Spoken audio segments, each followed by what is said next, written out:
Support WrestleTalk! Be kind to each other in the comments. We were all scared about the darkest timeline. You know, the one where Brock Lesnar comes back, or Goldberg comes back, or the Fiend burns someone alive in the pot. No, there was an awesome timeline there. Because The Miz made his shock cash-in at the end of the show after the main event, the Raw Elimination Chamber match. Drew successfully retained there to be beaten down by Walking Armageddon, Bobby Lashley, and then The Miz just strolled on down. I can't play. He came down and he hit a DDT on Drew. Drew kicked out. I actually thought maybe it was all a rib. Maybe another way to get Drew over. He can even beat The Miz after a chamber match. Take that, Daniel Bryan, Roman Reigns. But no, there was a skull-crushing finale, and Miz beat Drew McIntyre to win the WWE Championship. I'm Mr. Davis. I'm joined by Lukewarm Luke Owen. This is the Elimination Chamber 2021 review on the WrestleTalk Podcast channel. Indeed, yeah, this is the new and exclusive home for your WrestleTalk podcast channel. If you're on the WrestleTalk channel, you're thinking like, well, where's the podcast? You're in the wrong place, mate. You need to be coming over this way to the new home of the WrestleTalk podcast content that'll be going out here exclusively on this channel. So, bit of a device. I'm surprised this is a divisive issue because I'm pretty certain everyone has talked about how terrible The Miz and John Morrison have been all year. Not just 2021 all year. I mean, like, most of 2022. The SmackDown stuff, hey, ho, ho. All of the rubbish Miz TV segments. We said on the Go Home episode of Raw, oh, God, it's starting with a Miz TV segment. And everyone agreed. Yeah, and he's now the champion. And everyone's like, he deserves it, though. Yeah, but there's the point, isn't it, Ollie? He deserves this, doesn't he? He deserves a title run because he had one 10 years ago. So he deserves another title run. He deserves to be in this. Like it is, yeah, everyone was not into The Miz holding the Money in the Bank contract. But now that he's the champion, there is this pocket of fans, of which we are not part of, that are happy to see The Miz as the WWE champion because he deserves this opportunity. I'm confused. I'm genuinely baffled. I put up a community post poll, a poll on a poll match on WrestleTalk, and 59% of people said that they were happy that The Miz is champion.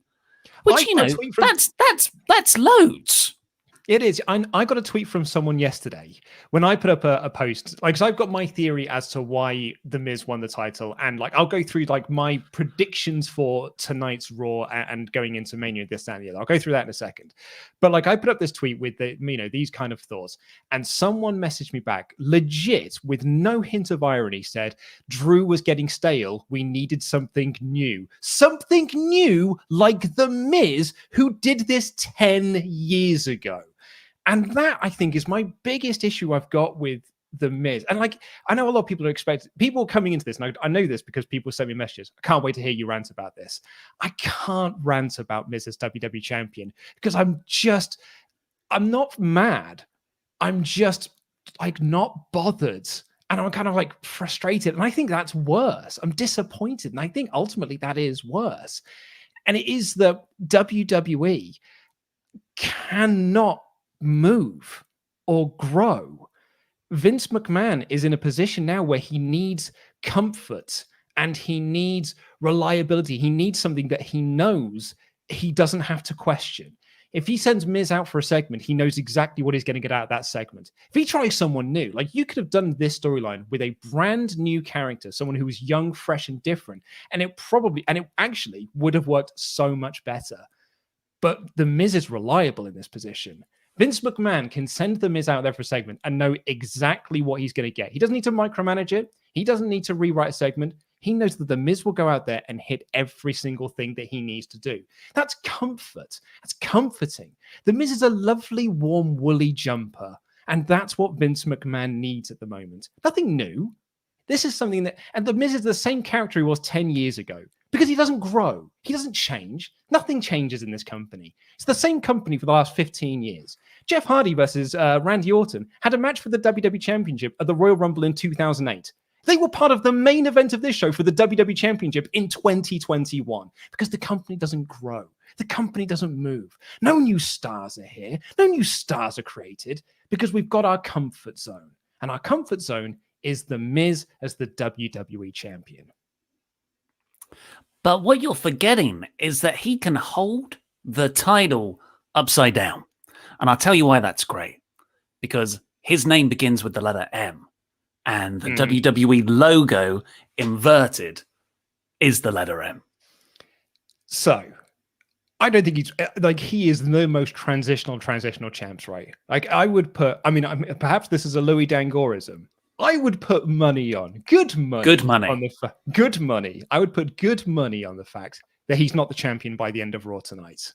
Like, if I was booking this storyline, because, we saw MVP chatting with Miz backstage. My theory on this is that MVP said to the Miz, look, Bobby's going to go out there and beat up Drew, and you're going to cash in. And as a reward, you're going to give Bobby the first shot or something along those lines. And we'll cash in our shot at you at a later date. MVP does that in the very first segment of Raw tonight, and Bobby Lashley beats The Miz for the title tonight in the first segment of Raw, and we can build Bobby versus Drew to WrestleMania, and Miz can be so angry that he lost the championship in less than 24 hours, that can just further his feud with Bad Bunny, who is a champion, and he hasn't lost his title. He held on to his title for more than 24 hours. So you think that the real reason Miz won this title is to act as a transitional? I think that's definitely a given to get it onto Lashley. I just don't know when that happens. It'd be cool if it happened tonight. I think that's the best version of this. Mm-hmm. And it does, like, that happening doesn't then go, yeah, but WWE. There, that was good booking because it eventually... No, it's still bad booking. It just ended up okay. I don't like that argument. But I think there's also a version of this where they are holding out for a big Peacock premium launch with Fastlane, which is mid-March, maybe slightly late March. It's like 17th of March or something. That can have Miz versus Lashley... I don't know. It's a heel on heel, though. I don't think anyone's going to be subscribing to a new Peacock premium service for that match. Well, no, I disagree. Yeah, exactly. But that's why I feel like this isn't about... I don't think it's got anything to do with the Peacock launch. I think this was just a way for them to get the title off of Drew so that Drew can win it back in front of fans at WrestleMania, which is something we've all kind of speculated pretty much since Randy Orton won the title back in November, right? We always thought, well, the reason they're taking the title off Drew is so they can give Drew the crowd pop that he never got in March and April of 2020. So this way, we've now taken the title off of Drew. Bobby didn't beat him. Drew hasn't beaten Bobby, but Bobby can beat Miz, and then Drew can beat Bobby at WrestleMania. And so Drew is still the champion. Drew gets his crowd pop and everything. And we basically just used The Miz as a way, as a conduit, essentially, to set up this match. Because, let's be honest, The Miz is not going to be champion going into WrestleMania. Like, absolute. There isn't a cat in hell's chance that Miz is the champion going into WrestleMania. I will stake my reputation on that because I think they would be absolute clowns to have The Miz walk into WrestleMania as the WWE champion. So I think this is like a really just short-term thing. It's an interesting point, isn't it? I think I would also put good money. I'd put some prime Bitcoin on Miz not having the title past Fastlane. And the title could change as early as tonight. But so where does that put all the people who are very happy that The Miz has a championship in 2021? Because the big outpouring of support here is, oh my God, Miz deserves this. I think a lot of people a little bit younger than us grew up and they like Miz. You sort of look past a lot of a wrestler's limitations or faults when you are in the more formative stages of your fandom. I'm certainly a victim of it myself. I've done that with plenty of wrestlers from the Attitude Era. I think a lot of people have that for, when Carlito, Tempest went mad for Carlito when he returned at the Royal Rumble. I'm like, he was there for a hot second in WWE in the late noughties, and he never did anything of substance. He had a cool apple spinning gimmick. That was about it. But, for a lot of people, that was a big deal. So now that there's a lot, that like the majority, because I'm really trying to understand why people think this is a good idea. Beyond everything you've just said, beyond what I said in my review as well, that I don't care if you wanted The Miz to be a champion. He's been booked terribly. He has been booked awfully. No credibility, annoying, go away heat for a year. And now he's a champion. I just don't think that works. So but I can understand, yes, I grew up with The Miz. I've lived with him all this time. When I was becoming a wrestling fan, he was the champion. And I didn't like John Cena. And I didn't really know who The Rock was back then. But Miz, he was my guy. And now he's got it back. But I can understand that motivation. I have empathy for you because, if Kevin Owens wins a title out of nowhere, I will feel the same way because of how I felt about Kevin Steen in 2010 too. But what happens to all those people when he drops the title a night to 3 weeks later? Are they going to go, oh yeah, but that was good. He deserved that. He deserved the transitional spot. This isn't going to be the grand Miz Renaissance that everybody wants. And if you have that, viewpoint, it's going to lead to a lot of frustration and disappointment. Yeah, I have had messages from people being like, I think this is going to be the start of a lengthy Miz run, and he's going to go back to being that serious heel, that talking smack Miz heel that I think a lot of people really hold dear, and really, they have a lot of nostalgic love for that run. And it was a really good Miz run, but I think what a lot of people forget is that was a mid-card run, and Miz is a mid-card guy. Miz is not, he is so suited, like a Baron Corbin, so suited to that mid-card level. And they're perfect in that level. Do you know what Miz is great for? Miz is great for a Bad Bunny match at WrestleMania. That is a perfect spot for The Miz. The Miz going into Mania as the champion, that is not a spot for The Miz. But you're absolutely right. There are people who think this is going to be a lengthy Miz reign. And I really don't think it is. As I said, I think this is just a means to an end to get the title onto Bobby. In the same way that putting John Morrison into the United States Championship triple threat was a means to an end to get the US title off of Bobby. So this, Miz is the John Morrison of that match. He's just there so he can take the pin and Bobby can be the WWE champion to build to a big match at WrestleMania against Drew McIntyre, right? So I then kind of feel really bad for those people who are really excited that The Miz is going to have this lengthy reign, because I don't think, or a serious reign, because I don't think it's going to happen. I really don't. No, good money on that. I should put over that both me and Luke do see a lot of value in Miz as a performer. Mm-hmm. And this is no slight at the guy himself, because he has an incredible work rate. And he comes across as such a nice guy. Never gets injured. Never gets injured. Just a fantastic promo. One of the best promo talkers the company has. And there are a few people slick professionalism wise that could match him really in WWE. But yeah, we're not talking about 2016 to 2017 hot Miz when Talking Smack really revolutionized his career, and he feuded with a guy who couldn't wrestle in Daniel Bryan. We're not talking about him. We're not even talking about The Miz cashing in 10 years to the day on Randy Orton. Yeah. I could, if that happened, I would have gone, yeah, fair. Okay, why not do that? Because the stars aligned so perfectly. Do that back in November. You do it now? And we haven't even dived the Miz stuff. I think we've said our piece. The Money in the Bank stuff, people I've seen so many people say, well, this gives Money in the Bank credibility again.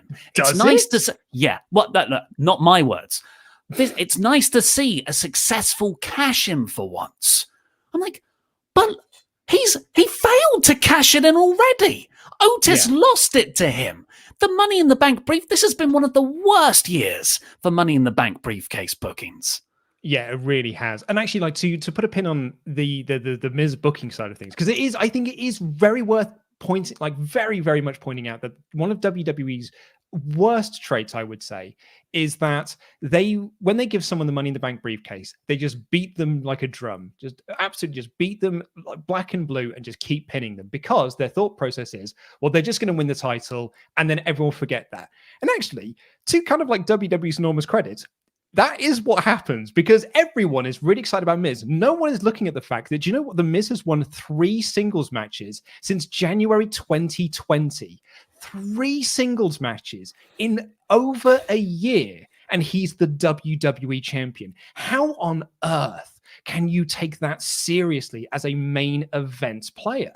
Because and do you know what? That is not the Miz's fault. That is not Mike Mizanin's fault. That is absolutely, it's not Maurice's fault. It's not John Morrison's fault. It's absolutely no one's fault, but the company that beats him like a drum week in and week out. So then when he wins the title, I go like, cool. Like that just means the title now seems crap. And I don't buy Miz as a champion, just in the same way I didn't buy him as the champion 10 years ago. So it doesn't work on multiple levels. I suppose, to play devil's advocate, that's the point. He's not presented as a serious champion. He didn't even do the beating up of Drew McIntyre after McIntyre had gone through the chamber match. Lashley did. But what they're doing is the people who want that serious Miz are not going to get that character that they're after then. So surely you're then pissing off that portion of the audience. Yeah. But I guess that WWE are telling the story of Miz is a chicken S-word heel. He'll cut for great promos. I just want to bring this comment up from Justin Smith here. Wait till he cuts a monster promo. Everyone will love him again.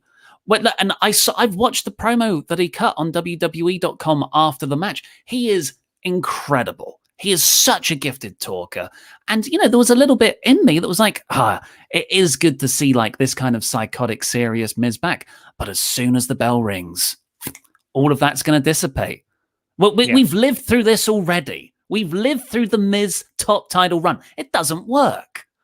No, it doesn't, because there are some wrestlers that are suited to a certain level of the card. And that's not a bad thing. That really isn't a bad thing. Like, that is actually, that's a testament to you as a performer, that you are a solid, credible person in this position, but you can't go above that position. Baron Corbin was the dirt worst on Raw when they were pushing him as a main event heel. The second that they knocked him out of that main event position and slotted him as the mid-card heel, so much better. And Baron Corbin becomes a much more likable presence on screen, a much more watchable presence. And I think it's the same for The Miz. The Miz is better when he's not in the world title hunt. He's so great in this Bad Bunny Damian Priest feud that's designed to get Damian Priest over. That is a brilliant, perfect use of the Miz. Serious Miz champion, heel champion in 2021. Absolutely. I cannot see it working outside of people who are desperate for it to work and will just act like it's working.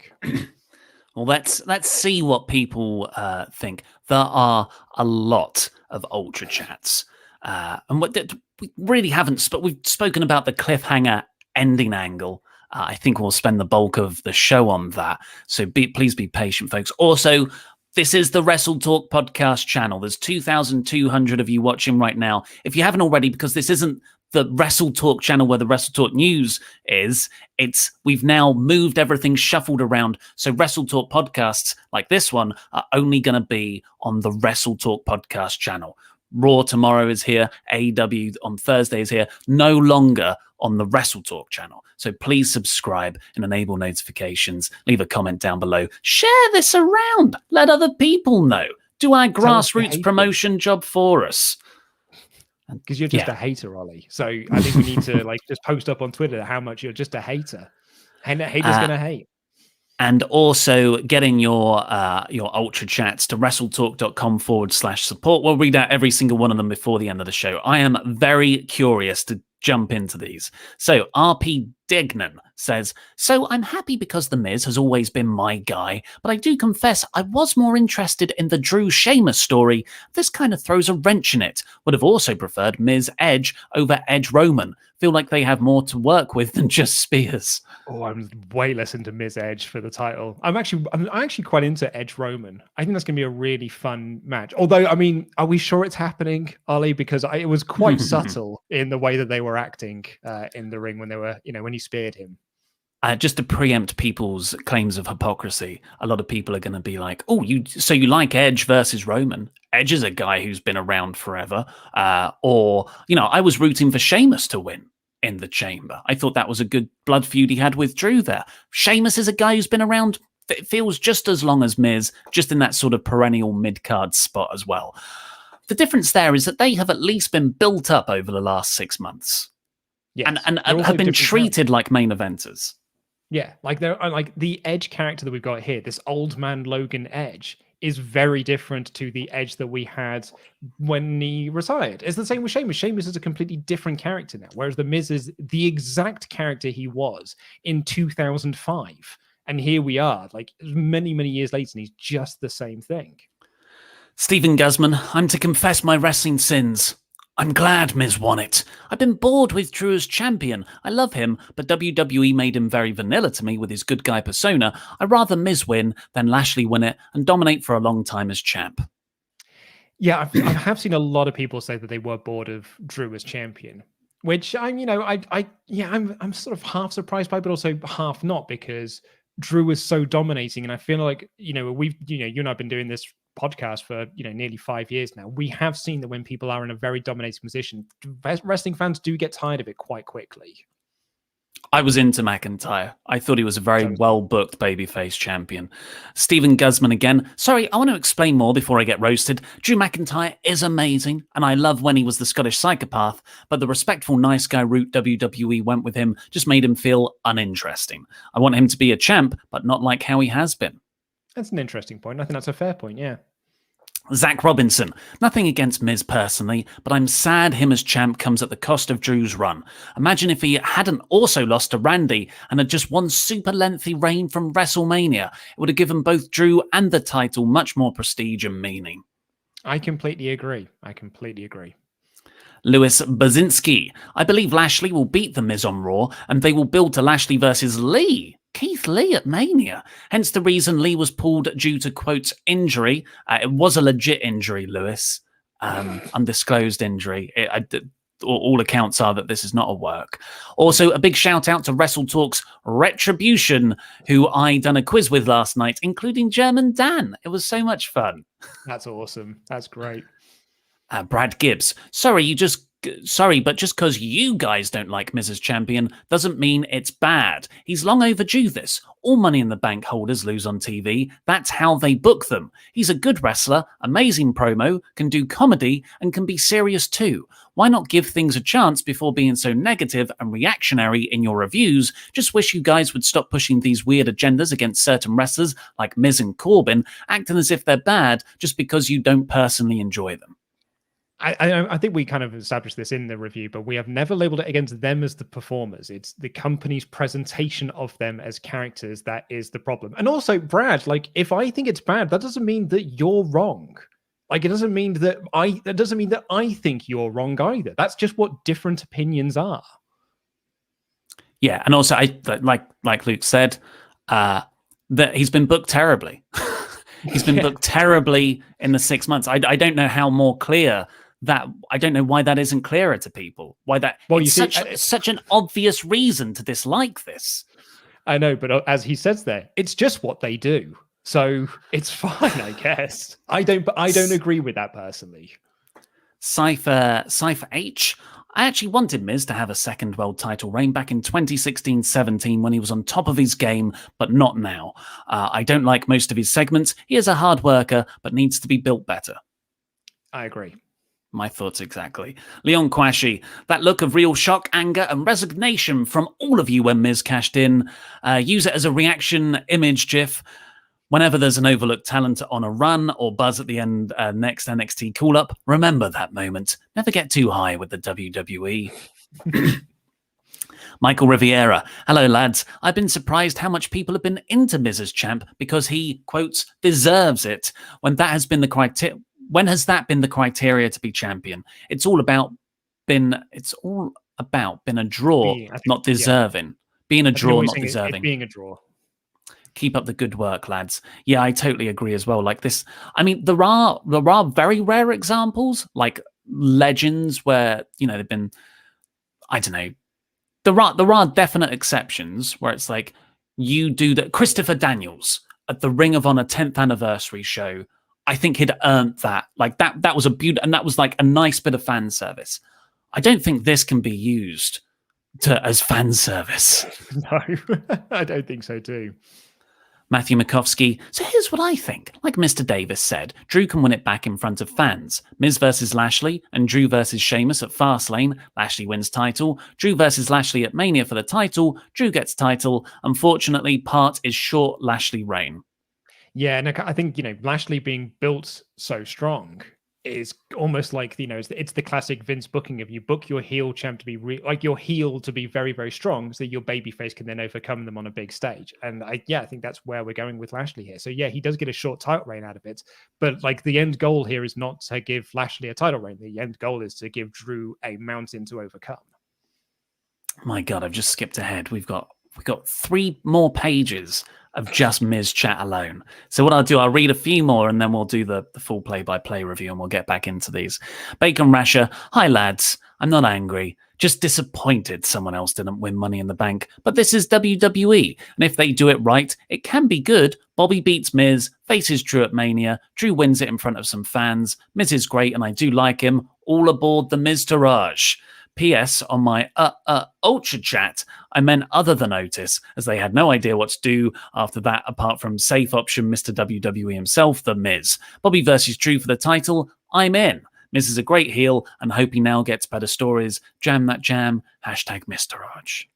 I do think it is worth remembering that the reason why Otis won Money in the Bank in the first place is because WWE were just trying to get people to notice them during the pandemic because ratings were sliding. So they were like, well, we need to try and do wacky things that will get people talking. And that's why Otis won it. And then Otis did absolutely diddly dick with it afterwards. And they were like, oh, actually, we just need to take it off of him, I guess. Yeah, and unfortunately, Bacon Rasher, you hope he now gets better stories. Look, maybe we'll look back on this and in 3 months' time, and Miz would have had this incredible run as a top heel champion where he's booked credibly. I just, I've watched wrestling for nearly all my life, and I've never seen anything in the WWE to make me think that's going to happen. So I would start tempering your expectations now. Mass Gamer 99. Miz is feuding with Bad Bunny. Miz is having a tag team match with Bad Bunny at WrestleMania. He's not defending the WWE title against Bad Bunny at WrestleMania. He's going into a tag match with him. So yeah, I don't think I would. You know what? I think that's a good storyline for the Miz. Mass Game. Yeah, we were all on board with that. We were like, hey, that's Bad Bunny, Damian Priest stuff. Perfect. Right. Mass Gamer 99. Miz WWE title run till 2023. Book it, Vince. That's good S word. But seriously, watch you guys for years. Love you guys. Just joined Patreon $10 tier. Damn you, Luke, for the darkest timeline. Good day, sir. Thank you very much, Mass Gamer. Thank you so much.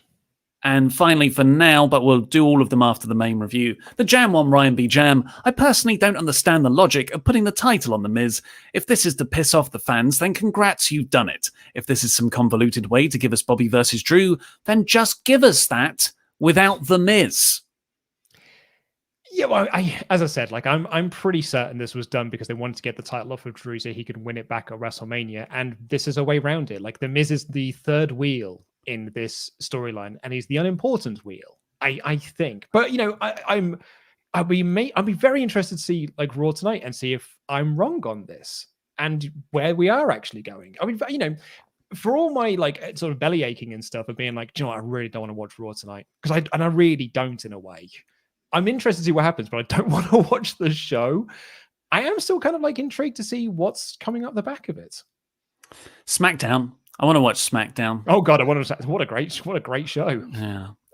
On the, what did you just say there? I've had a point to make. If there's some yeah, I actually thought that the MVP had purchased the Money in the Bank briefcase off of Miz. I thought that's what their backstage segment was when they were talking in a mute way. Even when Miz was walking down before Lashley had left, I thought, he's going to hand him the briefcase. Yeah. That you could have done that. Done that. Right. Well, let's get on with the Elimination Chamber play-by-play review. We'll get to all of your Ultra Chats at the end of the show. First up, we had on the pre-show, John Morrison taking on Mustafa Ali, taking on Ricochet versus Elias. And the winner of this four-way, which was added very late in the day, would become the third member of the triple threat for the United States title on the main card.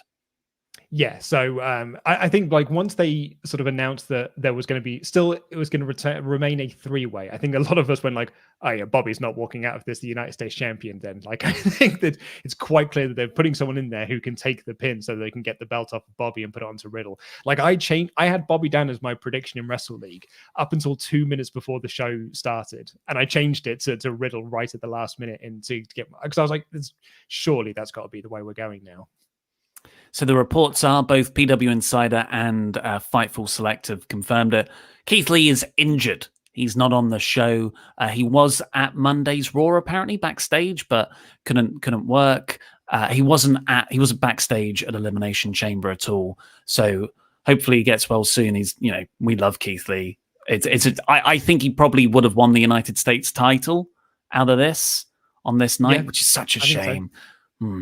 But this was a fun match. It was pretty quick overall. Ricochet is fantastic. I was just a little bit confused why no one had their seconds out there. Ali had all of Retribution. There was no Jackson Riker for Elias. There was no Miz for John Morrison. And they all could have interfered because it was a no DQ. Well, that was more my thing. It's like Retribution were all standing around ringside, and not a one of them thought to get in the ring and beat up the other lads to help Ali win this. They just stood on the outside like just statues, basically, just to be like, "Ooh, I'm menacing." So, you can just get in and beat people up. You don't need to just stand around.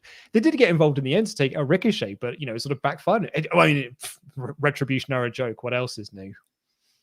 Yeah, so Morrison goes on to the main card. The main show, however, and the first half of the main show was really, really good stuff. The SmackDown Chamber opened with Jey Uso versus Kevin Owens versus King Corbin versus Sami Zayn versus Cesaro versus Daniel Bryan. Daniel Bryan and Cesaro start things off. They're like the narrative spine through this match. Then it was... who was it next? Was it... No, it wasn't Corbin Owens. Came in next. Corbin came in because, and we were saying this on the show, on the live reactions, he is the perfect person to put in third in this match because it's Cesaro versus Daniel Bryan. It is Bryan Danielson versus Claudio Castagnoli. This is ROH dream match stuff that we absolutely love and adore.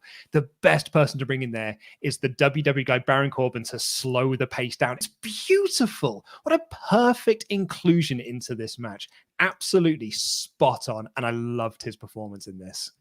Yeah, he was really, really good. Well, we were all expecting Headlock City to take off as soon as Corbin came in, but no, deep sixes, real good show of aggression. Yeah, like we were saying with The Miz, this presentation of Corbin is very effective. And, he's big moves. He's got a great moveset.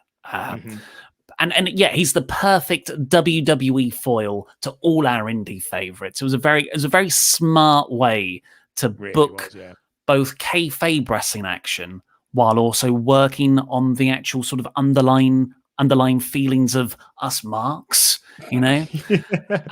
After that, we had Sami Zayn come out. He was very fun too.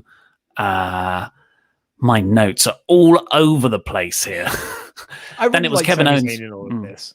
I thought Sami Zayn was fun. The documentary crew was sent to the back, but he was, trying to escape throughout this. So basically, a lot of his, felt like he was just trying to get out of the chamber. There was a very convoluted spot when he and Cesaro were just sort of like sliding along the chamber wall, and Sammy fell off, which looked like it was a horrible, ugly bump to take. But like Cesaro came out of this match looking absolutely awesome. Although he wasn't in, like, he went out before the final two, and I really thought Cesaro was winning this and going on to face Reigns. I thought he looked like his stock was raised by this, and I loved this SmackDown chamber. And what this did was actually just prove how great the mid card and upper mid card scene is on SmackDown of potential future opponents for Roman down the line. I think it did a really good job of establishing that, which I think is something that the Raw chamber failed to do. Yeah, I could take a pick of any of these guys apart from Corbin, really, to go up against Roman. Jay, even Jay down the line again. Kevin Owens has had a bunch of Roman matches. I don't want to see that again anytime soon, but I definitely do want to see it again, maybe even with a babyface Sami Zayn. There was a terrific moment when Kevin Owens came out, and they've been kept apart on SmackDown. And this is the first real time that we've had the dynamics flipped, where it's Sammy's the heel, Owens is the face. And Sammy tried to appeal to Owens's, like, we're not the poster boys here. We need to team together. And I was like, I know it's not going to happen, but I wanted it to. But Kevin Owens beat him up. And it was actually Owens who eliminated Sammy in the end. But then we got this fantastic elimination spot where the chamber entrance is opened to get rid of Sammy. And Owens is sort of like, his arm is hanging out of the chamber. And Jey Uso just slides the door shut, rams it on Kevin Owens' arm, traps him in there. Super kick on the head to get rid of Owens. That was so great. Like, this was one of the best eliminations because it looked so brutal. Owens sold it like $1 million. Jay looked amazing coming off the back of it. It was actually really creative and clever. I can't remember who it was on the stream, or like we had a chat that came in about this, but it was like, it kind of stuns me every year that we've been doing these chamber matches now for a long time, and every year someone finds a new way to kind of like be like, I did not think of that. I did not see that coming. And I thought that was a really, really smart use. Not always good though, are they? The new spots. No, not all of them are good. We'll get to AJ and Omos, but sometimes they're really great, and this is one of those really great ones. So it came down to Cesaro ran wild, really cool stuff with Bryan, but Jay got rid of Cesaro in the end. But Cesaro was made to look fantastic in this, and then Jay was going to beat Bryan, but Bryan got the knees up, and then a knee in the face. Bryan wins, and then the chamber lifts up. And he has to face Roman Reigns right away.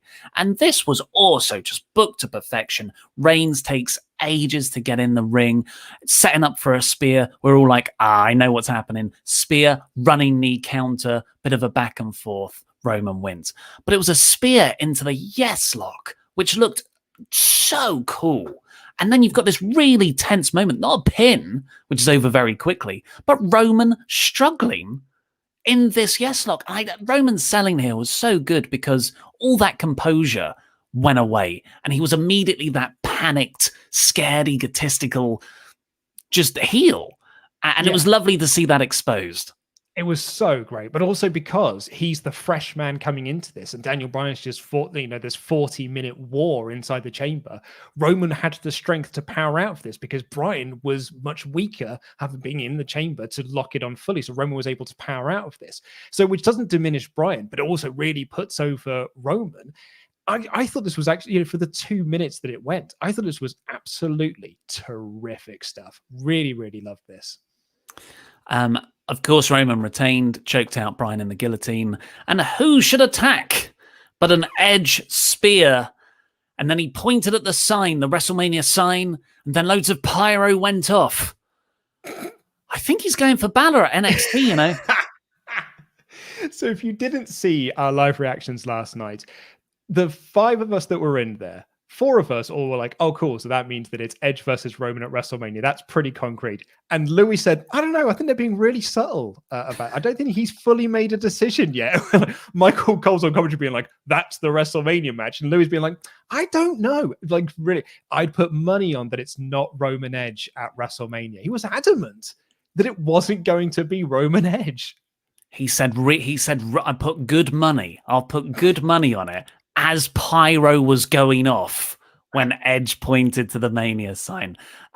Vinny's got up a super speedy turnaround of the best moments from our Elimination Chamber reactions. Linked in the video description down below. So go and watch that after this if you haven't already. The 3-hour show condensed into half an hour of our best bits. But yeah, absolutely great. Everyone came out of the chamber match better than they went in. I'm going to be hypercritical here because the ending message of this was, yeah, but Roman Edge.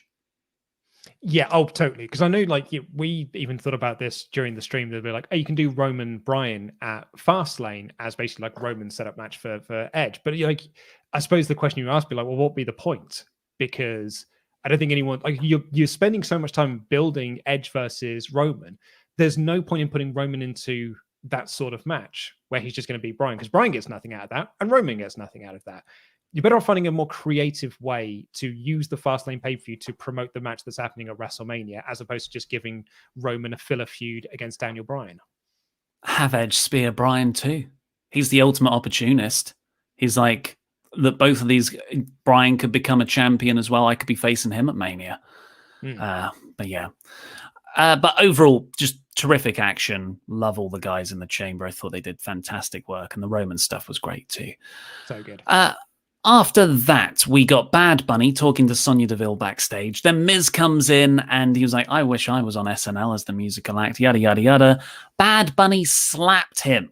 First physical action, really. I guess we got the dive at the Royal Rumble. Miz turns back round and there's Damian Priest. Yeah, and do you know what? I'm all for this feud getting over Damian Priest. Like, they clearly have got a lot of stock in him. And do you know how I know that? Because it's more than 3 weeks. And the push is still continuing. I don't know, man. 3 weeks. What? On the third week, the 24/7 title enters the picture. It was for an SNL. It was a means to an end. On the third week and 6 days, Miz effectively moves on from that. I did darkest timeline: Miz and Morrison versus Bad Bunny and Bobby Lashley. With the WWE title on the line. Yeah, I don't think that's that. No. Drew McIntyre. Drew McIntyre. Speaking of Bobby Lashley, after that, we got Bobby Lashley versus Riddle and John Morrison, who won the 4-way in the pre-show. It started off a bit weird because I didn't quite know what they were going for. And Riddle has been booked into oblivion over the last 2 months of Raw. And Lashley just started beating up Riddle. And I was like, okay, great. We're getting this again. And then Morrison started going for Lashley, and Lashley beat him up too. And after a while, I was like, but Lashley beating people up is really cool and fun to watch. And Lashley is just on fire at the moment with this far more aggressive portrayal he's had since the Rumble. And they told the story of Morrison, Riddle working together, trying to take out Lashley, then them going at it. Overall, this was a really, really exciting match. Yeah, I very much enjoyed this. Really, really good. But I think it's also a testament to how great WWE have been in protecting Bobby Lashley as a character. And the way that they've been portraying him now for the last few months, really, really dominating performance, pretty much since he won the US title. And even slightly before that, he's been this, like, they have been building him so well and so effectively that, yeah, even though Riddle's been booked into absolute oblivion, there were times where I'm like, oh man, Riddle's got some like hope spots here. Even John Morrison's also been booked into oblivion because he's been sidelined with The Miz. Also had like, oh, maybe Morrison could win this. I thought it was a really, really effective match. And the finish there, Riddle rolled up John Morrison to get the win. That's why John Morrison was put into the match. So Riddle is your new US champion. I don't know what you do with him next though, because clearly Lashley's moving on. So who else has been in the title picture? Because it has been like just so much of Bobby and Riddle for the last 3 months. What do you do next? Well, I think obviously the plan was I think speculating the plan was for Keith Lee to win this here. Because I can't see Keith Lee getting pinned and I can't see Lashley getting pinned, and it had to be a triple threat. So I don't think Riddle being the US champ was the initial plan for this. But yeah, I think hopefully Lee recovers and we get Riddle versus Lee, which I'm all for. That'd be a great match. Really, really good. Because they had a banging match on Raw as well. So I think they would have an absolutely killer match on pay-per-view. The finish, we forgot to mention, Riddle took MVP's crutch because he's injured his leg and hit Bobby Lashley. And that just took him out long enough for Riddle to hit the Bro Derek and win. So really solid booking there. It kind of restarted Riddle a lot. There's still a lot of work to do there to get him back to a credible threat or champion, because he did spend a lot of the match running away. And even when he won the title, he was like running away from Bobby up the ramp. But it is what it is. You know how some wrestlers get their own versions of titles? I really hope that Matt Riddle gets a US title that's shaped like a pizza. And it's got like pizza slices on it with like US in pepperoni or something. And that's his new title. Because he's been all about pizza as of late. You see, if it's the United States Championship design, you probably want pizza written on that title in big letters. Sorry, you're absolutely right. In little pepperonis. I've pre-booked my pizza. How exciting. It arrives at 5 p.m. So let's speed through this. Place that delivers. After that, the show took a complete nosedive, in my opinion. Nia Jax and Shayna Baszler defending their women's tag team titles against Sasha Banks and Bianca Belair. Opportunity to do something there. All four of them, three of them are incredible talents, and Nia Jax is a good character to get heel heat. So, and Banks is the champion. Belair won the Rumble. Loads of dynamics to play off. But all of this was just about Reginald. I'm not into Reginald on SmackDown, man. I'm not into this sommelier stuff. And it doesn't help with the fact that Sasha Banks has done nothing but beat Carmella again and again and again. So it's kind of, there are some people who'd be like, oh, I think it will be a 3-way at Mania with Carmella. And that's like, why would Carmella be part of that match? Like, Banks has beaten her a lot. Like, she doesn't need to be part of that match. So it's all about this Reginald stuff, which I'm so just not into. And I'd rather just focus on Sasha Banks versus Bianca Belair, who really is the best. It's the EST versus the boss. That is so much more interesting than Reginald the sommelier. Yeah, why on earth does that have to be a factor in this storyline? But that's what happened. They had a match. It was there, and Reginald comes down and he offers Sasha a champagne bottle to use as a weapon. The referee sees that, takes it off of her. That's enough to let Nia Jax recover. Samoan drop. Nia retains for her and Baszler. Baszler's like an afterthought throughout all of this, by the way, which is, it stings because it was this pay-per-view last year where she became the first ever person to eliminate every single other competitor in a chamber match. Yeah, it really sucks for her. And I didn't like this match. And I thought that it did nothing to build for a Mania match between these two. I also think it did very little for Jackson Baszler as the tag champs. I'm still not into their feud with Lana. I'm actually much more interested in their NXT tag title match they've got coming up.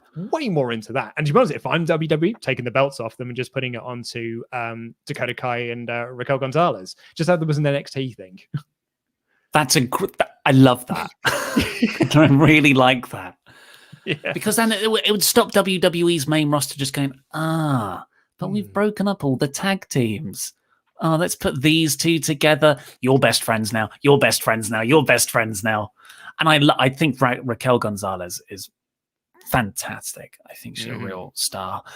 So that happened. Miz and MVP are seen talking to each other backstage. Oh, yeah. We know where that leads. This is where we were all starting to think, this is where the penny dropped that Miz was cashing in tonight. But it was a case of how. Or MVP was buying the briefcase. Yeah. Okay. Yeah. I'll take that back. The penny dropped that someone was cashing in tonight.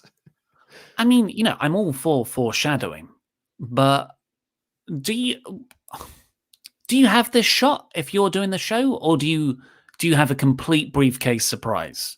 It's quite unlike WWE to give away essentially what they're going to do later. I think it's just to add intrigue into watching Raw, because I think it's for people like you and I, it's for, you know, the 2,500 people that are watching this to kind of be like, oh, which could lead to this on Raw. So yeah, so I think it was there for the intrigue purposes, and to make you be like, make sure you stick around for the end of, don't switch off before the end of this match. That's a good point. So the main event, well, the real main event was Drew versus Miz, but the scheduled main event was the Raw Elimination Chamber match. Drew McIntyre defending against AJ Styles, Jeff Hardy, Randy Orton, Sheamus, and Kofi Kingston. I wasn't in love with this match. No, I wasn't either. Like, you know, as I said, the SmackDown one really kind of like highlights how great the SmackDown roster and the SmackDown mid-card, upper mid-card into potential main event scene is. I think this match exposed how lacking the Raw division is. And again, that's nothing against any of the lads that are in the match. That's just how Raw has booked itself for the last year and a bit. It is just like that no one feels like they're a credible threat outside of Bobby Lashley. And I think this match sort of exposed that. Like, there were times where I kept forgetting Jeff Hardy was in this match. Kind of the same with Kofi Kingston. They were just sort of there. And I think a lot of this match was just happened. And then Drew won. And then that was it. Well, there was one thing that happened. It was, we'll talk about that now. But actually, I liked all of Drew and AJ's in-ring wrestling, particularly the finish. A phenomenal forearm into a Claymore reversal for Drew to win. That was fantastic. And Kofi had a few good spots, but yeah, I just didn't feel emotionally invested in any of this. No. So the thing that happened when Luke earlier said, it's amazing they're still coming up with new, creative, fresh ideas. It's incredible. Not this one, I don't think. AJ Styles, there's two people left. It's him and Sheamus before they're meant to come out, which means it's definitely AJ next, because we know Sheamus is last. Randy Orton is quickly eliminated by Kofi when Kofi comes out. Awesome moment. I actually really, really like that spot. It was like a shot in the arm of adrenaline for this match, because I was something like, oh my God, I didn't expect that. This isn't predictable. Randy flips out, RKOs both Kofi and Jeff, and storms out. Now, while this is happening, and I'm on the edge of my seat now, Omos rips off the back of AJ's pod. Like, wow, I've never seen that before. Where's this going? AJ gets out of the pod, walks round into the ring. So effectively, he's getting in a few minutes early for the explicit purpose of pinning and eliminating Jeff and Kofi, who have just taken those RKOs. Both men kicked out, and nothing else happened. So I was thinking about this today. Is a potential fix to this spot that AJ does this whole thing where he sneaks in to try and get these pins, right? Like, he comes in early so he can, be the opportunist and get these pins. The pins don't work. So AJ's like, uh-oh. So he then tries to get back into his pod and is trying to get Omos to like put the plexiglass back while the referees are saying, no, you've already entered yourself into this match. And he's going like, no, the buzzer hasn't gone yet. I'm not in the match yet. And then the buzzer goes, and then he gets in, and then you do does that make the spot work? I think that's a funny bit of comedy. I would laugh at that. That's cool. I'm thinking maybe AJ gets frustrated there and says like, get in here. And Omos like gets in to the pod through that gap, and then he like punches through the pod as well, which would have been a cool visual. And then Omos finally does some actual moves on someone in the chamber, and then AJ can pin them both. But no, Adam Pearce ejected Omos from ringside, which, why? Yeah, it was just, I don't think it particularly worked. It didn't make AJ look smart because he got into the match early. We were kind of like just a bit like, is AJ in the match now? Like, I don't think it was explicitly clear as to what had happened. It sort of worked on paper, but I don't think it worked in principle. I just saw someone's, the Twinny there said, Ollie and Luke can breathe easy if they check WrestleVotes' latest tweet. I'll read it here for you. It's that time of year, lots of misinformation with sources, which happens around WrestleMania. However, from source, WWE title match, The Miz is not scheduled to be involved. As of now, Bobby Lashley is. There you go. I think it's on tonight's show. I if it was me in charge, that's what I would do. I would open tonight's show because I think tonight's opening might get a pretty decent number. And so I would do the title switch there rather than try and like drag it out and get people to watch the third hour. Do it right off the bat in the first moment, in the first first segment of the show. I think Miz comes out, does a little celebration party, then in comes the Hurt Business, start initially celebrating with him like that, and then the tone changes. MVP's like, now it's time to give us what we want. And Miz is like, no, like later, after WrestleMania. And they're like, no, tonight. And then you have that as the main event, I think. I'd schedule it out that way. I like it that you got Miz being like, yeah, no, it's cool. And then he was like, yeah, when you agreed to a contract for a match, and that match is going to start right now. And then Bobby just absolutely destroys Miz. Miz still in a suit, like, and pins him there and wins the title. I think that'd be pretty cool. He deserves it. He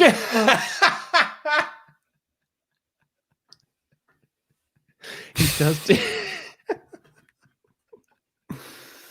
What would you give the show overall? I was salty on it, and I gave it 2 out of 5 because the ending annoyed me so much that it undid the good work at the start. Yeah, I think I would probably go for 3 out of 5. Like, half the show was good. So, like, yeah, I suppose maybe 2.5. Like, I would be taken down with the Miz thing. But then after a while, I was like, I kind of, talked to myself into this idea that Miz is not going to be a long-term champion. So it wasn't that big of a deal that he won, I guess. So, yeah, I don't know. Like, I'd have probably gone 3 out of 5. We put it to our YouTube community. And 49% also said 3 out of 5 as thumbs in the middle, with 26% coming in second, saying it was a 4 out of 5 great per view. And I do think that is a lot of people who were behind the Miz win. Like you said, that 59% that were agreeing with sort of disagreeing with your statement on the WrestleTalk community tab. Well, that's it's time to get in with all of your hyper chats. Let's see how many we've got. A lot. 6 pages left. 9 pages overall. So we will speed through them. But also, before we get into those, there's 2,500 of you watching right now. As you've probably noticed, this isn't the main WrestleTalk channel. The WrestleTalk podcast has now moved here exclusively onto this channel. Subscribe, enable notifications, tell everyone you know that the WrestleTalk podcast is where you need to be now. The WrestleTalk channel will only be the WrestleTalk news. So indeed, the aim is to make it nice and neat for your subscription feeds. Yeah, so essentially what we have learned and what we've been told and sort of, the research and the people that we're working with is that by loading the news and the podcast onto the same channel and the lists is that all three are just eating each other and none of them are really getting the exposure through the YouTube algorithm. So by separating them out onto other channels, they're now being given some time to breathe, which should help the YouTube algorithms, which should actually help it get recommended to you in your subscription feeds, because sometimes it doesn't get recommended in your subscription feeds if it doesn't match the algorithm requirements. So it's a way for a better viewing experience for you, the audience, which we love, and we love each and every one of you. So I really hope that this does work out. Last call for hyper chats. Get them in to wrestletalk.com/support. We'll read out every single one of them, starting with Ja Crispy One. Hi guys, after fantasy booking, I am happy the Miz cashed in. Hear me out. Fastlane, Miz versus Lashley for the strap due to Miz and MVP's chat backstage. Lashley wins, setting up a match with Drew at Mania with fans. What are your thoughts? It's kind of basically what we were saying, yeah, but I think it'll either happen at Fastlane or it's happening on Raw. I don't think it's happening before. Fastlane is basically the latest it's going to happen, I think. Nate S. This goddamn company. Stuff my hole. We're getting Shane versus Miz for the title at Mania, aren't we? Would you rather have that or Braun? At least might get another Miz Dad experience. I mean, Miz versus Shane was probably my favorite match from that year's WrestleMania. So. Wouldn't be hella against it. Miz as champion, maybe, but Miz versus Shane as a rematch, I'm not 100% against.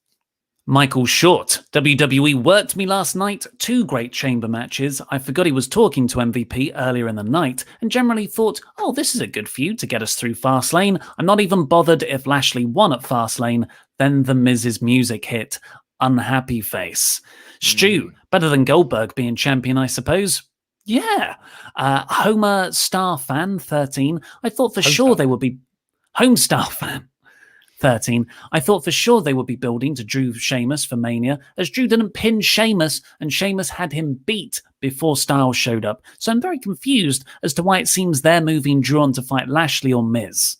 I think it's going to be Drew versus Sheamus at Fastlane, where the winner gets the title shot at WrestleMania, and that's when Drew does beat Sheamus. Because, yeah, as you say, the story is that Drew can't beat Sheamus, and that's the moment that he does beat him to get the Mania match. Flim Flam Mandrew. I don't necessarily like that the Miz is champ, but the story makes total sense, and I'm intrigued, so I consider that an absolute win when it comes to WWE. I think someone who's won 3 singles matches in 16 months is not the most sense in the world to be the WWE champion. Chuck Cassis. Miz has worked his ass off for the last 15 years to become a better WWE superstar. He has been the jobber for main event and celebrities and worked so hard to get them over. He deserves to be the champ. Have you seen his reaction? It's so heartwarming. Love you. I mean, I've said my piece on the deserving thing. The only reaction I've seen is the heel promo. So he must have done a more candid one. Mark USD, you guys are so upset about The Miz, but let Edge beat Roman and you'll have a different stance. Let the other company produce a throwback champion like Sting and it will be a 5 out of 5. Can't stand the bias. AEW can fart and it's brilliant. Did AEW fart? Oh my God. It went toot. Yeah, I can see why I could see that argument for our hypocrisy. I feel like I have explained why I think there's a difference there. Big Sting isn't like becoming the champion. I feel like AEW is a fresh young company, and I still feel optimistic about a lot of the guys' chances there, as opposed to WWE, where it's going back to stuff they did that didn't work 10 years ago. Yeah. I think those are two very different things. I think it's so clearly different. And I think you and I have been quite clear on our stances on that. And you know what? If Sting had beaten Kenny Omega, then yeah, I would have been like, that's not a great choice to make, because Kenny Omega is the guy that you want to be running with at the moment. So yeah, I don't think I would have said that was a 5 out of 5 show. Ryo Adonte 221, son of a gum-chewing funk monster. Why the fruit does this company have to do stupid things like this? As far as I care, these miserable cows can have a fancy barbecue with its falling ratings. Mini rant over. Love you guys a lot. Love you too, Ryo. Tom Daniels. Hey guys, I wonder if this Miz love-hate relationship is a generational thing. No offense. My friend stopped watching wrestling, but watched Elimination Chamber last night and absolutely loved Miz winning and wants to watch Raw. Also, isn't the point that he doesn't deserve the title? Yes. It is, yeah. And I'm completely willing to believe that it's a generational thing. You know, I'm a crusty old wrestling fan now who has, I'll be honest, never really liked The Miz much. So maybe that really does sort of play into it. It's interesting anecdotally that your friend is a lapsed fan who wants to watch again. I think that'll be far outweighed by the number of people who don't want to watch, based on the events of last night. Nate S. You know who seems way more comfy than The Miz? Drew. Drew seems extra comfy. You know who else? Keith Lee seems super comfy and cozy, like Homer wrapped up like a warm cinnamon bun. Oh, no, Nate, your mistake there is Keith is new. Keith isn't comfy. Not to Vince. He's not been there long. He's an unknown quantity.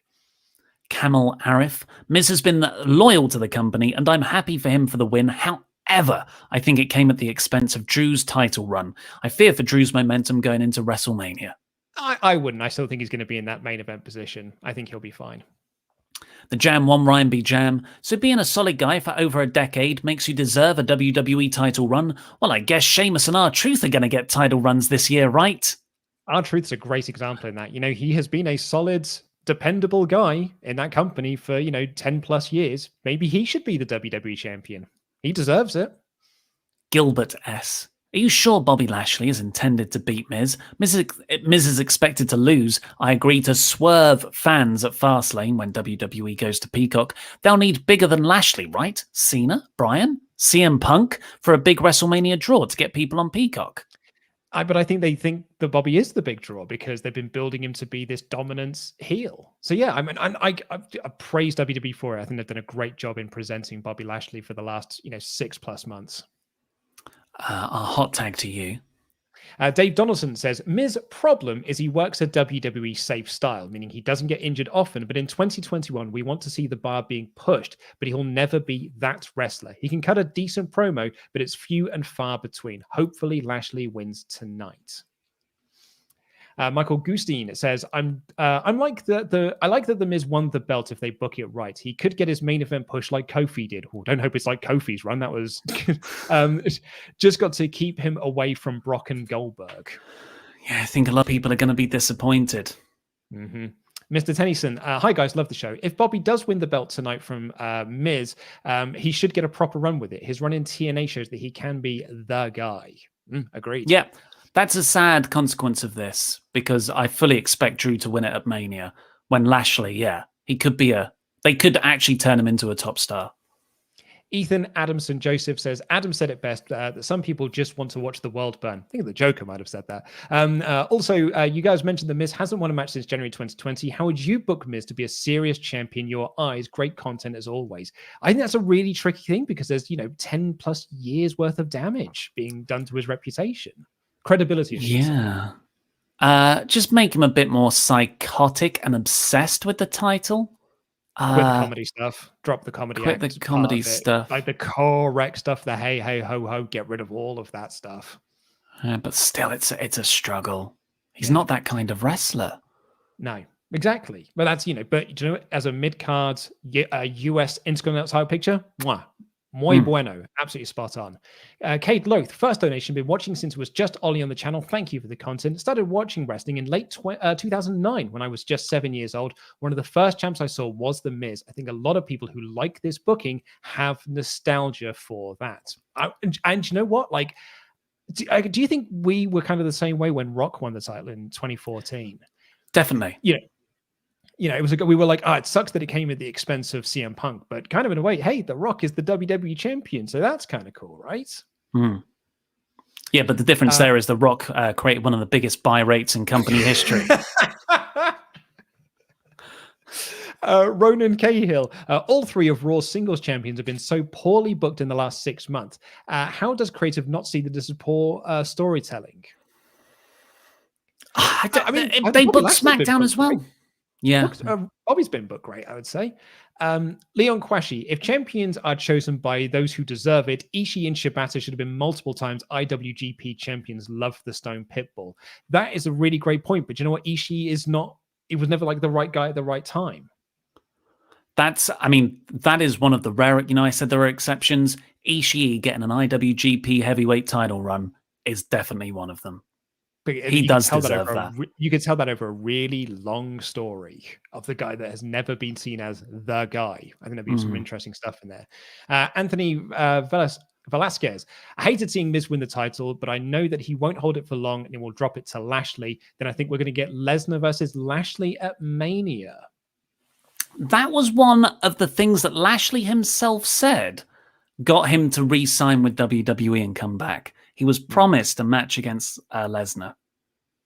It is the season. To correct myself, it was Rumble 2013, not 14.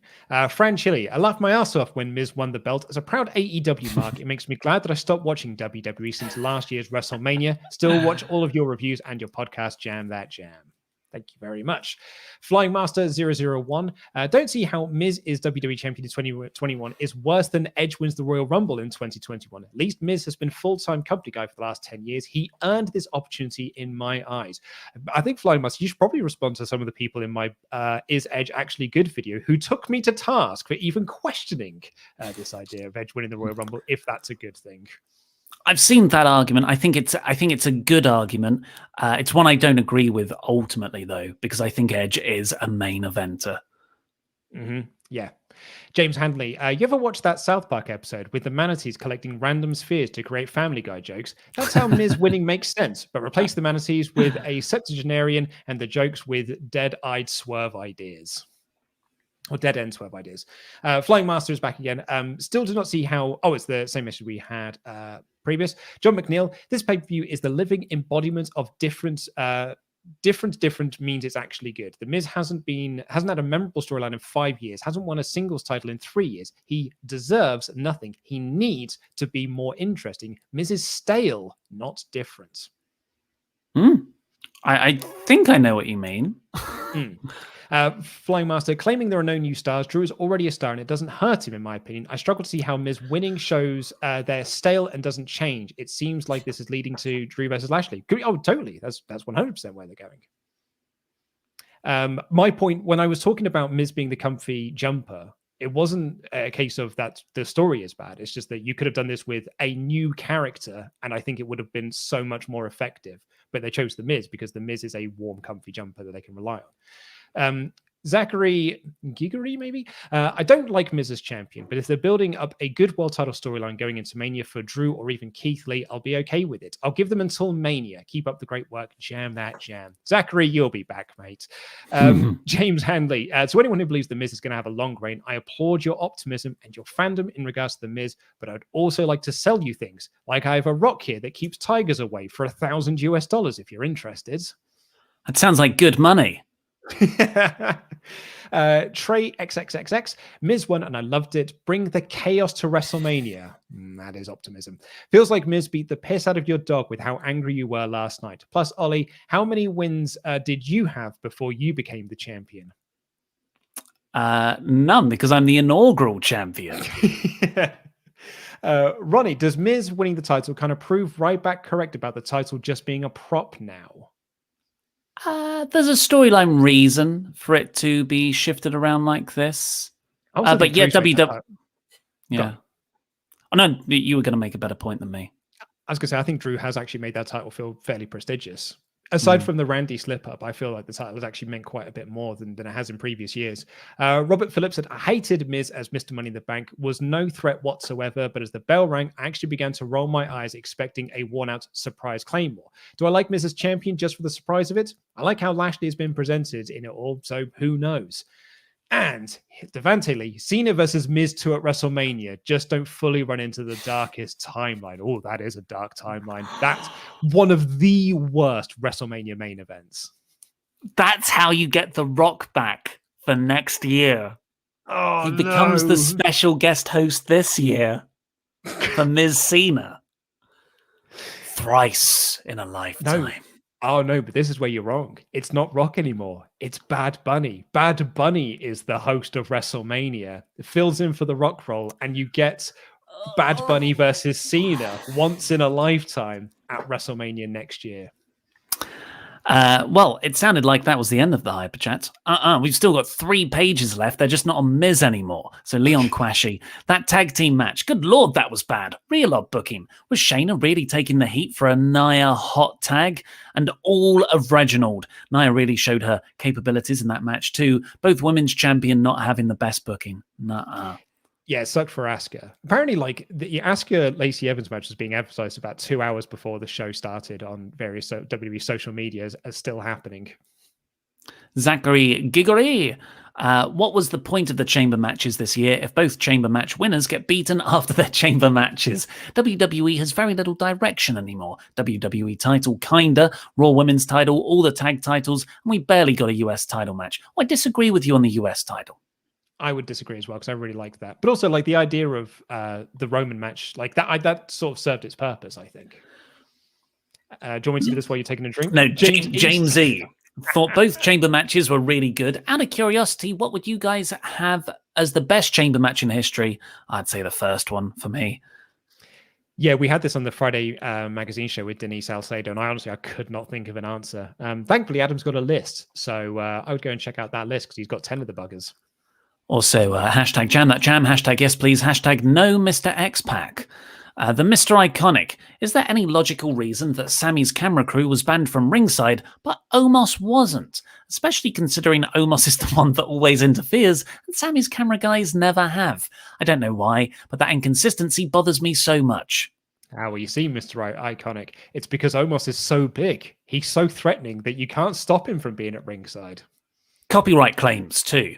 And probably just like, pew, pew, pew. No, that's our footage. Ronan Carhill. It's only been 1 year since Shayna was such a savage beast that she bit Becky's neck. Now she's the weak link in a tag match with Nia. Oh dear. That's a very bad sign. Jake Zimmers. I'm not sure if this has been mentioned, but the title of Matt Riddle's post-match interview clip on WWE's YouTube channel was Riddle basks in the glory of the US title victory. Maybe feud with Keith Lee leading to a WrestleMania match. Do you want to hear my theory on that? I've got a conspiracy theory for you. They obviously, pre-typed up all the titles for the YouTube videos, and it was Keith Lee basks in the glory of the US title victory. And so they just had that all ready to go. And then they're like, copy and paste, just change that to Riddle, and then we'll just load the video. Oh, I like that. Yeah, because it makes no sense otherwise. No, it doesn't. Check the video description. His limitless appeal. Raging Rhino 10101. The problems here all lie with Raw. The story on the Elimination Chamber pay-per-view made complete logical sense, and it was a 4 out of 5 show. Women's tag match books it down a peg, with no Goldberg, Cena, Brock wins LOL or random shenanigans. The only issue is Raw is using Miz in 2 polar opposite storylines. Serious Mr. Money in the Bank, who is desperate to become champ again, and comedy heel versus celeb to attract public attention. If Raw was cohesive and had long-term plans, this story makes sense.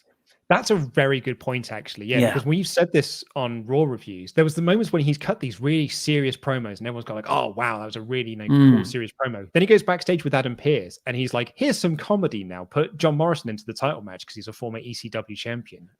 As we've said many times, I think the two really didn't mesh. Yeah, and I said he's a victim of his own talent. He's too good at both. So WWE just book it for him. Sadie Lady 59. Hello, Wrestle Dads. Not dads. Although I love the SmackDown Chamber, I feel like the whole pay-per-view was very rushed, put together at the last minute. A weird vibe throughout. The Hurt Business is the best thing on Raw right now. All I want is NXT Shayna versus Asuka for the title. Well, I think we're way past that optimism there. But I mean, I'm with you. I'd love to have that as well. I also completely agree that the Hurt Business is the best thing, one of the best things on Raw. They're so great. I'll hot tag to you. This I absolutely love. Stephen Webb, give me Edge and Christian versus Roman and Jay at Fastlane. Yes, please. I think we even sort of fantasy booked this in the Rumble, like Edge and Christian versus the Usos. But yeah, with Roman and Jay in there as well, it'd be amazing. Where is Christian? He's waiting for the right story. Creative has nothing for him. But I love that idea, though. Really do. Nater's WP says, Bobbles Lashley versus Brock Lesnar at SummerSlam. I mean, it was meant to be SummerSlam like 5 years ago, so maybe now is the time to do it. Sub-Zero 1995. Hey, fellas, really appreciate everything you do for us.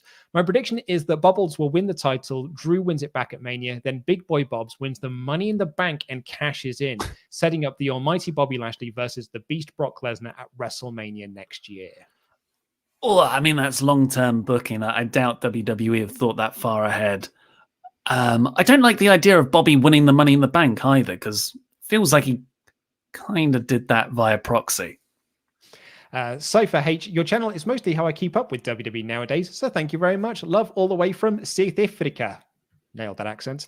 Myron Speed, Ollie, I don't know how much you're paying Q-Tip, but with everything he does for the content, it isn't enough. With the bitcoins Louis owes you from the live reactions, I suggest you give Pete a raise. It's good money. He's an authority. He's just happy for the exposure. That's how people get paid. An exposure. Matthew Burlage, might be worth reminding folks to enable notifications on the new channel. I didn't get notified like I normally do until I enabled them.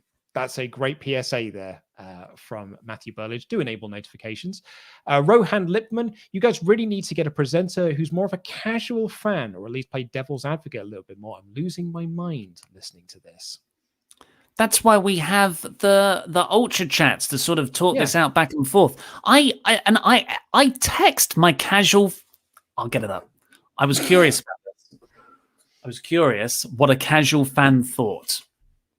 I've also got a casual fan's opinion on this if you want it as well. I like The Miz, but he should never be WWE champion again. Just no need for it. Does nothing for anyone. Won't be watching. Yeah, mine texts me that just said, F me, The Miz, ? Granted, I imagine our casual fan friends are people in our age group. So there's not the best data pool, but yeah, as far as I know, casuals hate it. Worse than us. Is this the return of Ketamine Dan? Ketamine Dan said something different. Luke Webb. Hi, boys. I'm in agreement with Miz winning is simply disappointing. Anyway, the Ollie Authority and Team Lukewarm better be ready. WrestleTalk's retribution has arrived, and we're going to shut down WrestleTalk. Anyway, appreciate the hard work. Thank you, Luke Webb. Some last minute chats. Ketamine Dan I do. Of course I do. He's not feeling well at the moment. So he said that when he saw that Miz had won, I was concerned that I was having some fever-based hallucination. Like it was 10 years ago and WWE are finally trying something new, only it's the absolute last thing anyone wanted at the time. If you, he's talking about the camera work, Michael Bay. Don't know what else to say. I'd love to care, but it's still the same that it's been for years. They technically have the best of everything at their disposal and utilize barely 50% of it. Oh, straight from the ketamine mouth. Zach Robinson said, it hurts that both Asuka and Shayna are in the positions they're in. They really should be dominating the division. Given the choice, who would you rather have go to AEW, and how would you get the other back to a more prominent position? Oh, Asuka. Big question. Yeah, I think I'd pick Asuka as well. Yeah, that'd be really, really great. Like Asuka versus Shayna, that's just off the top of my head. But Asuka versus pretty much anyone they've got there would be great. But and again, I think that's a whole division that needs like a big injection of star power. Joe Ray, I like Miz winning. To me, Drew is starting to feel like early Roman. It's just a little too much Drew for me. But I'm really interested in the potential after effect between Miz. I genuinely want to see a dominant, cocky heel Miz that jam. I think you may be disappointed, Joe.